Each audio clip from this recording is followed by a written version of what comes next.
What's up? Hey everybody, welcome back to my channel, and today I have for you another Deep Fried Fridays. So your video starts now. So first in the fryer we have Kanye West. So Kanye West took to social media, Instagram, and decided to call out Drake, Tyson Beckford, which is like some model, and Nick Cannon.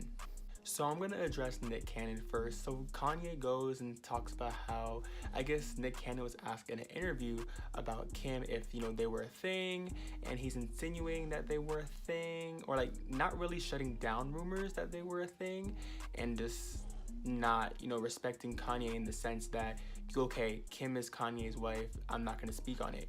So Kanye had a problem with that, and my opinion on that is like, as long as he's not disrespecting you or Kim in any way, shape, or form, I don't really think you should be mad about that. I know Nick is a respectable dude. Like, I even saw him with the Azalea Banks situation. He could have, dragged her for filth, but he really didn't. So, I honestly haven't seen the video of Nick talking about Kim Kardashian, but, from what Kanye is saying, it wasn't like he was sitting there calling, Kim a hoe or a slut or rah.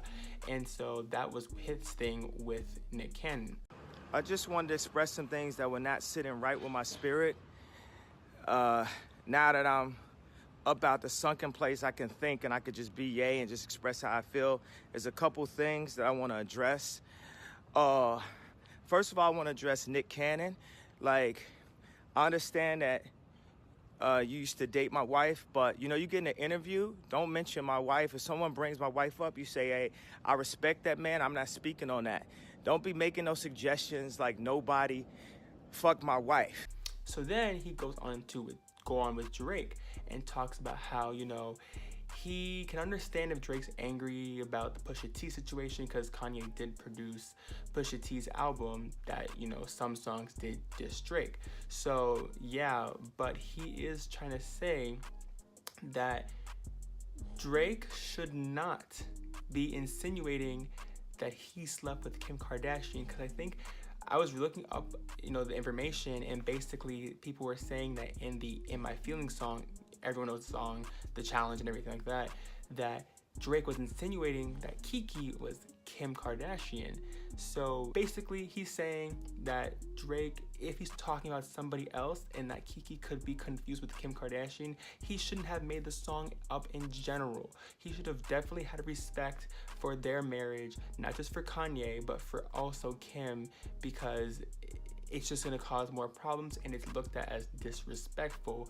Rather than, okay, just be a song. Drake be talking about anybody. Some Kiki from, the west, south, east, or west. It doesn't matter where you come from, just that he should really respect Kanye in the sense that Kiki could be misinterpreted as Kim Kardashian. So that was his thing with Drake. Now, if I wasn't in a medicated state, I might have thought and had the wherewithal to say, hey, Pusha, don't diss Drake on my beat. And I spoke about that and took accountability for that. Now, what I'm looking for my spirit to take accountability is the fact that it's people making rumors or thinking that you fucked my wife and you're not saying nothing and you carrying it like that, that don't sit well with my spirit. If I had a girlfriend from Chicago, her name was Renita, and then you was married to Rihanna, I wouldn't make no song called Riri. So when you're like, oh, I don't know where it come from, you too smart for that, bro. You know where that come from. Don't make no record with nothing that could be confused. Now, I told you, I didn't tell Pusha no information about your baby mama, nothing like that. That didn't come from me. But when you played that record for me in the studio that said, yo, we got some Kylies, we got some Kendalls, I told you, Travis is your man. Don't make no record like that. That man just had a baby with her. That's going to be offensive. That's going to be offensive to her. I hit Trav about the ecstasy record and made sure that we was all good, that we know we family, right? So I did tell you not to do that. So period, it's like, don't speak on nobody from my family, nothing that could be even mentioned with my wife, period. We don't have to talk again. I'm not giving no energy to that, but I'm telling you that. So now he addressed Tyson Beckford the last, because I know Kim and Tyson had a little, scuffle in the comments. I think shade room comments or something like that. And I guess Kim was insinuating that, you know, Tyson was gay because of the fact that I think he came for Kim in a picture where her body looked kind of like lopsided in the sense, but in essence, they were coming at each other's throat, and Kanye was just addressing the fact that they should all stop disrespecting his wife, because at the end of the day, that's his family, and you don't mess with family. Also, as far as Tyson Beckford go, don't speak on my wife, bro. Like, none of y'all speak on my wife, period. What are you talking about? I'm married. We in love. We a family. Y'all be promoting all that like negativity. Y'all think that shit is cool for social media. It don't sit right with my soul. It don't sit right for my spirit. And as men, all three of y'all come talk to me. Y'all holler at me. We'll work it out. We'll come to a resolution. It's fine, but don't. So that's their thing. Kanye West versus Nick Cannon, Drake, and Tyson Beckford. Next in the fire, we have good old Drizzy Drake. So he is in some mess with this one chick who is money hungry and attention seeking. So according to, I guess, this lawsuit that Drake, I guess, pulled up, it says that he met this girl on his Boy Meets World tour in England a couple years ago, or a year ago. And, you know, they met, and I guess this girl made up this like fantasy relationship between them. And when Drake stopped texting her and everything like that, she got in her feelings and she decided to bump up the notch or step up something and basically say that she got pregnant by him, and wrote some like post saying that, you know, oh, so it's when you're pregnant when dudes stop texting you. And the thing is that looks crazy on his part, you know? And I guess there's stuff that was said in the lawsuit that was basically saying that there was no proof of no child, no proof of no pregnancy, because the child would have been born last fall, but we don't see no baby. And when she was asked to take a paternity test of this so-called child, she refused to. And she even went on to try and turn this case from consensual sex into rape. So it escalated very fast and very quick.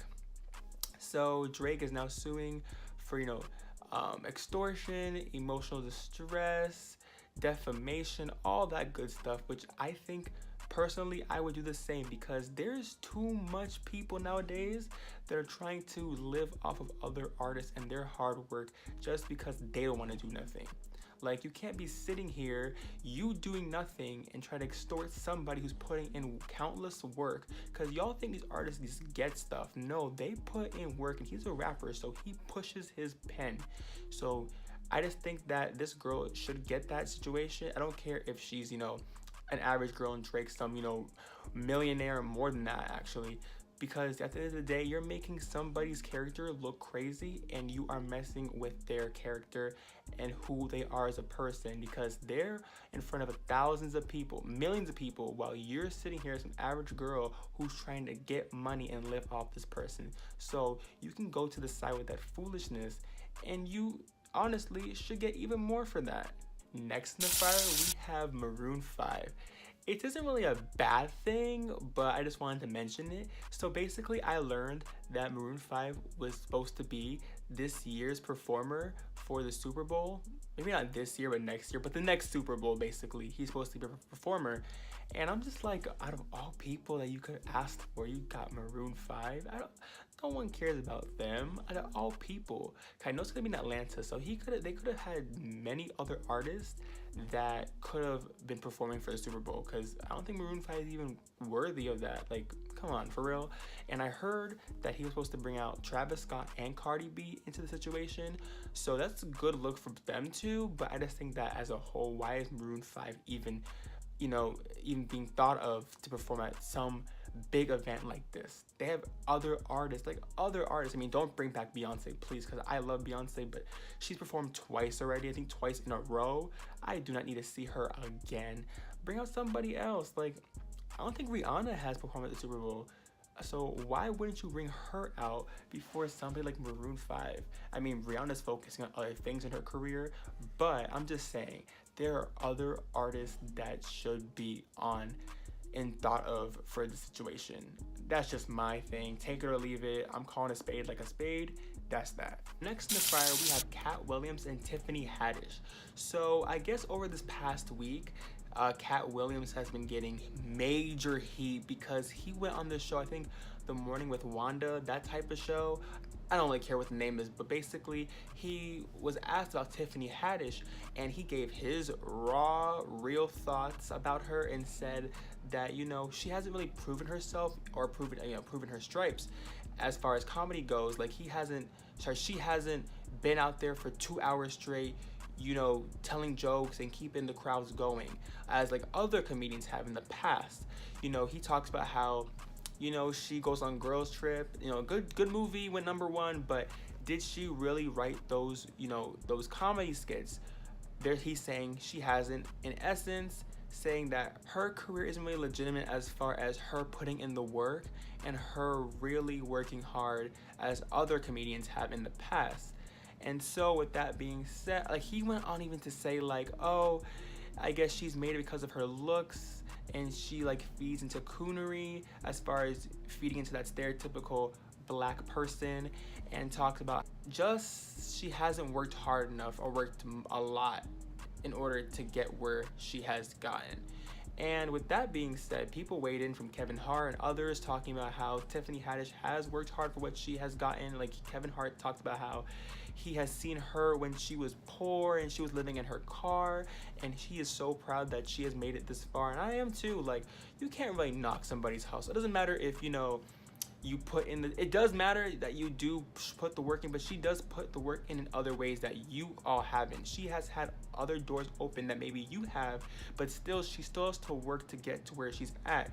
And over the past weekend, Tiffany Haddish actually won an Emmy, and there was a picture of Katt Williams and Tiffany Haddish, you know, posing, and Katt Williams bending down, like bowing down to Tiffany Haddish and just showing her respect. And I guess this squashed the beef, but both of them said that they had no beef. There was no beef to begin with. So, you know, there's that whole thing. And so I guess with that being pressed like a panini maker, we are done with that beef. With that last one being said, that is all for your Deep Fried Fridays. Thank you so much for watching. Please like, subscribe, and comment how you felt about these topics. And I will see you next Friday for another Deep Fried Fridays. See y'all later.